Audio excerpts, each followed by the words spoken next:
personat që i shohin edhe mandej, sidomos kohën tash e bën një rëndësi të jashtëzakonshme pjesa e estetikës. Do të thotë japim rëndësi ma shumë se sa që duhet realisht. Pse intervenojnë të rinjt sot? A intervenojnë për të shuar komplekset që mund të ketë secili, apo është ndoshta edhe për të dukur si të tjerës, sepse në këtë kohë shohim që ndoshta dikush që je nëse ki një intervenim ose hunën e kukullave apo intervenimet të tjera. Mendoj që është kjo e dytë ama shumë, sepse po ndikohemi, do të thotë në botën që po jetojmë sot, në botën e rrjeteve sociale, edhe ndikohen shumë të ri. Mirë, po kjo është një telash e pastaj gonxhe, sepse nëse nuk e arrim perfeksionin, siç e shohim te fytyrat e modifikuara ose me filtera, këta persona mandej mundën jashtëzakonisht me pas telashe edhe psikologjike, sepse nuk e arrin ato që ai ka menduar se ka shikuar të tjetër ose tek personi që mundet me pas edhe se i dall realisht. Kjo është gabimi. Madje tjetra është do të thotë që nuk preferohet më bënë mas të egzageruar patjetër, mirë po edhe jo deri në atë mas sa me pseku prak me ataku shëndetin e vet, plus që ndërhyrjet nuk preferohet të jenë të përsëritura. Ndodh për shembull që një person e bën hunën ndoshta 3-4 herë, sepse nuk arrin atë kënaqësi ose problem gjoksat, ose qa do që bëjmë intervenime, edhe mandej pjesa tjetër del që kjo nuk është që ata e kanë vetë synimin për të dogë bukur të lashe, është me vetë personin, do të thotë. Unë realisht kom 80% me pjesën që merr me estetikë është me meshkujt, kështu që në këtë punë që kemë ardhjen, edhe meshkujt e kanë, do të thotë, janë të prekun për pjesën, bilim nga njëherë nxojnë që janë goxha shumë, do të thotë, e kanë kompleks pjesën për të dokur bukur, ose jemi infektu të gjithë. Pa dyshem. Por vetë faktit që po të ofron shkenca ka të shumë mundësi, sigurisht që gjithkush të ndohet pak edhe merr një vendim për të bërë një intervenim, çfarë do të që mendon për të shuar ato komplekse, por si është, çfarë mendimi të krijon ideja që ndërhyrjet estetike të përdoren inde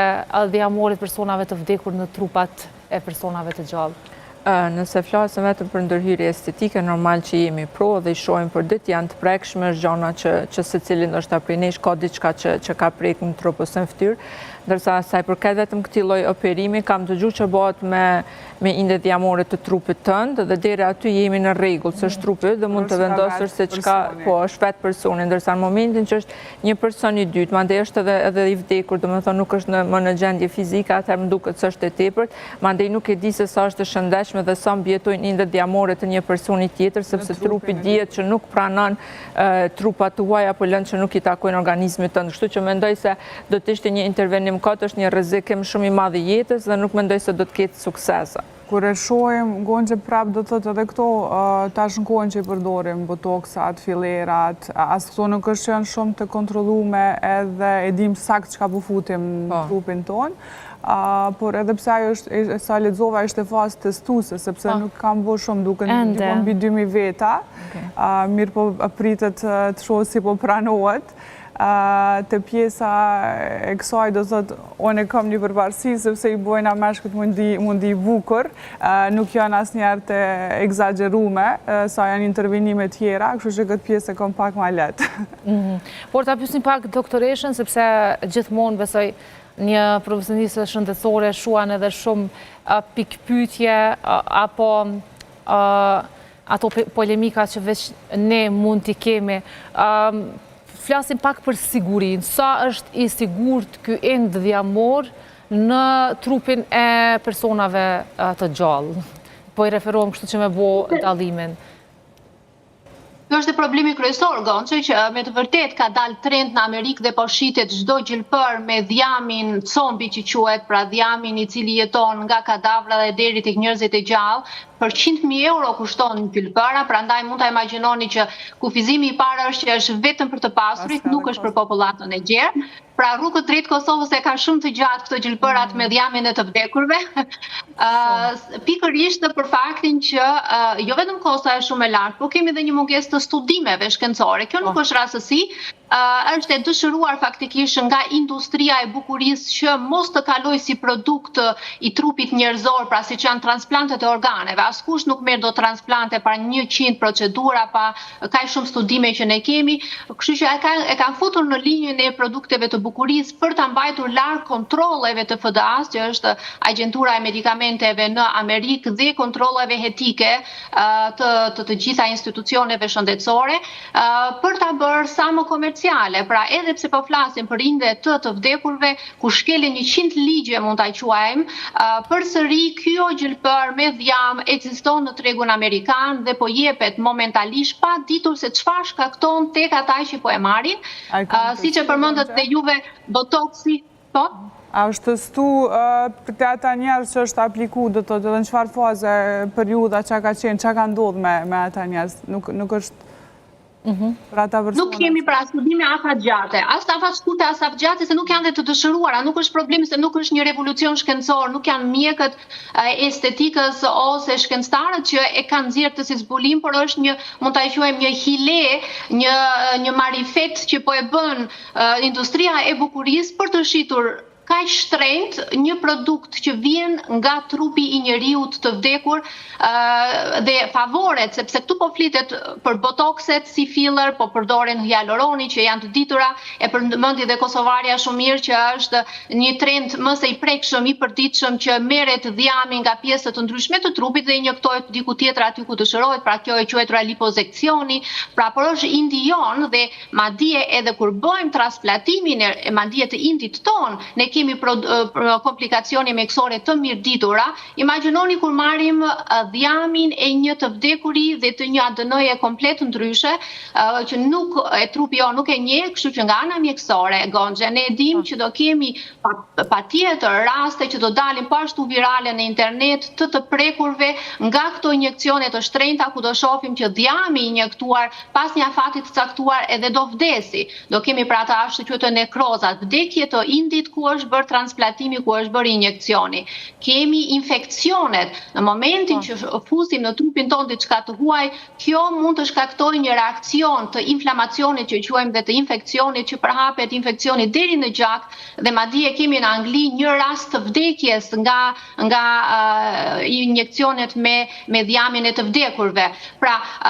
ato raportimet e rasteve të veçuara të para kanë filluar të dalin në internet, por afatgjat mendojmë si mjek që është jo e rekomandueshme për faktin që nuk dim se çfarë i shkaktojmë trupit tonë dhe a mund të rrezikojmë madje edhe vdekjen nga këto injekcione. Pra, me sa duket, nuk është as shkencërisht e sigurt ky injekcion. Edhe nëse flasim, do me thonë, për injektim të vjamit të trupit tënd, prapë është rrezike dhe kemi shumë raste të vdekjes, do me thonë, është një ndër procedurat më të rrezikshme në botë. Lëre më kur merr një vjam që i takon një trupi tjetër, do me thonë, mendoj se 99% do të vdes vjami, nuk do të mbijetoj, sepse është shumë e vështirë që qelizat vjamore kur largohen një herë nga trupi dhe futen përsëri që të mbjetojnë. Dhe mendoj se prapë nuk do të arrish 100% rezultatin e dëshiruar. Do me thonë, është një rrezik, është një, do me thonë, një hap shumë i rëndësishëm, por që nuk mendoj që do të ketë sukses. O si po shihni ju si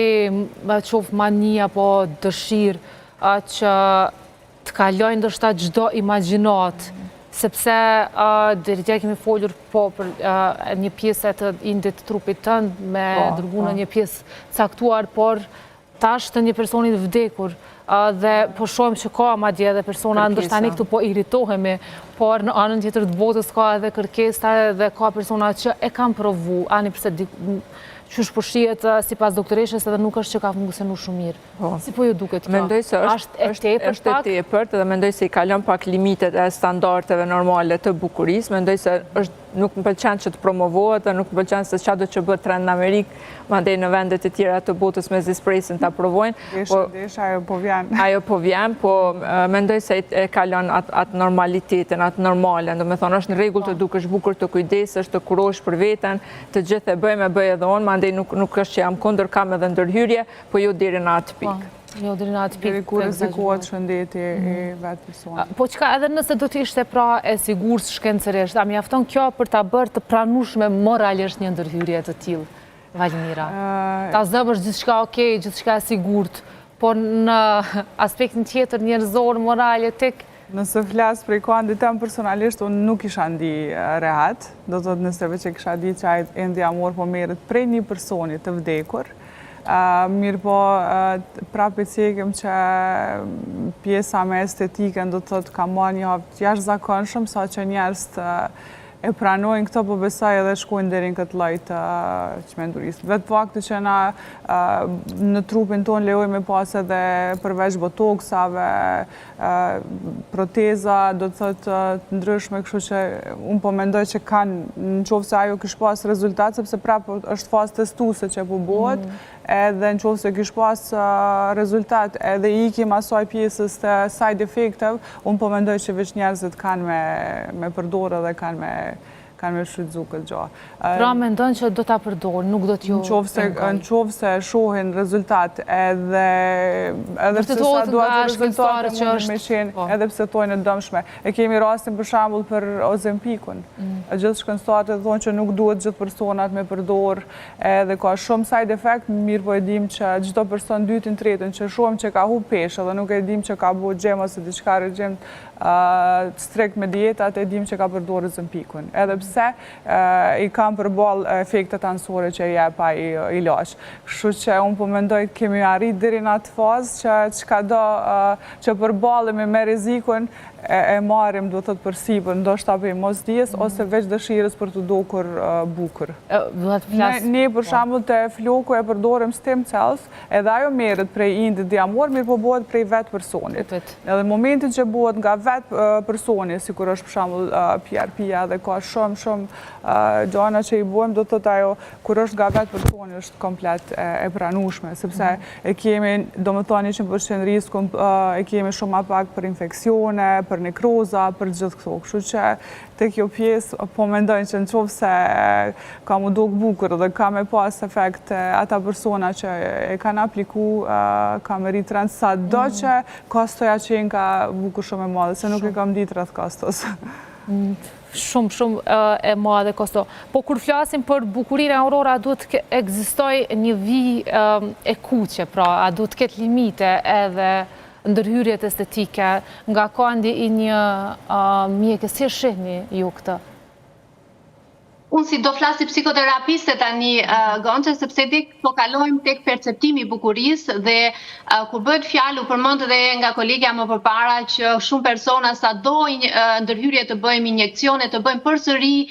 nuk ndihen të bukur dhe e ripërsërisin operacionin e zbukurimit të hundës, të fytyrës e të tjera me radhë disa herë derisa e dëmtojnë madje veten e tyre dhe për hir të përfitimit shumë mjek ose studio estetike e luajnë lojën e këtyre pacientëve të varur psikologjikisht nga bukuria e tyre. Pra kemi të bëjmë nga ana psikologjike me një vartësi të mirëfillt, pra siç kemi drogra të ndryshme që nga nikotina, kofeina, drograt e rënda, është edhe vartësia ndaj bukurisë, po ashtu një vartësi e rëndë, e cila patjetër nuk kërkon patjetër psikoterapistin, pra tek mua ose tek psikolog të ndryshëm në Kosovë, këto pacient që janë dhe pak me prirje të shtuara narcistike, të veç dashuruar, nuk shkojnë te psikologu që kushton shumë herë më pak dhe thjesht do t'regonin rreth vetes së tyre dhe do donin më shumë veten e tyre. Po psikologu i bën të bukur brenda, jo jashtë. Po që realisht duan nga jashtë, duan si përfaqen, duan si fasadën, pra kemi të bëjmë me një çrregullim, mund ta quajmë edhe fenomen shoqëror psikiatrik. Pra një shoqëri që do vetëm fasadën, që do vetëm dukjen, shohun dhe harron vlerat e brendshme dhe bukuria e brendshme është ajo që na jep lumturinë dhe jo gjelpërat nga kufomat për 100.000 euro, por ata të cilët nuk e duan kurimin e shëndetshëm, të shkuarit e psikologu, të duarit të vetët të tyre, të bërit sport, u përmend, më mirë të shkojnë të marrin gjelpërën e Ozempikut për të rënë në peshë sa të bëjnë sport. Kështu që të njëjtin qëndrim ka mundësi mjeke, sikundur kemi thënë për Ozempikun që është e dëmshme, edhe gjelpërat për me dhjamin e kufomave, jo vetëm që është në ana shëndetësore e dëmshme, por dhe nga ana etike. Imagjinoni se çfarë konfliktesh do shkaktonte një personi që ka probleme psikologjike në vetvete që e di që ka qelizat ose indin e një kufomeje. Pra ne do e dëmtonim emocionalisht në mënyrë permanente, duke futur në thonjza një identitet të ri, duke futur një fantazëm në thonjza të kufomës së të vdekurit. Pra kemi të bëjmë me dëmtime masive dhe të psiqikës. Po, pse mendoni që ka që shumë ndërhyrje, apo ka që shumë varësi e mirëfillt ndaj bukurisë? Këtë kemi shumë tekstuar, si kurse në Kosovë edhe në Shqipëri, apo këtë fenomen shoqëror psikiatrik që e quani ju, çfarë po e shkakton? Është shoqëria e shpejtë dhe moderne ku ne jemi. Gjithçka duhet arrihet shpejt dhe pa fundamente, pa baza, pa vuajtje. Budizmi faktikisht e thot shumë qartë që pa kaluar të gjitha ato mund ta quajmë të format e vuajtjes, ne nuk mund ta përjetojmë lumturinë dhe gëzimin, sepse diçka që fitohet lehtë nuk gëzohet. Është diçka që ne arrim për të treguar të tjerëve që ne jemi të suksesshëm, jemi të pasur, jemi të famshëm dhe shpirtërisht jemi një rënoj e vërtet, sepse nuk merremi me prodhimin e një marrëdhënie me veten tonë, me atë fëmijën, e thuhet në të gjithë psikologët e famshëm të botës tani, me atë vajzën 7 vjeçare ose djalin 7 vjeçar që mbas është i traumatizuar, nuk është dashur mjaftueshëm, dhe mos harrojmë që shoqëria e Kosovës shqiptare në total ka traumatizime në të gjitha fazat e veta, dhe sa të rinj janë pa identitet në këtë shoqëri, sa të rinj nuk kanë një orientim të qartë se kush janë, dhe nuk e kanë ndonjëherë dhe mbështetjen qoftë të prindërve dhe të shoqërisë se si të bëhen një personalitet që do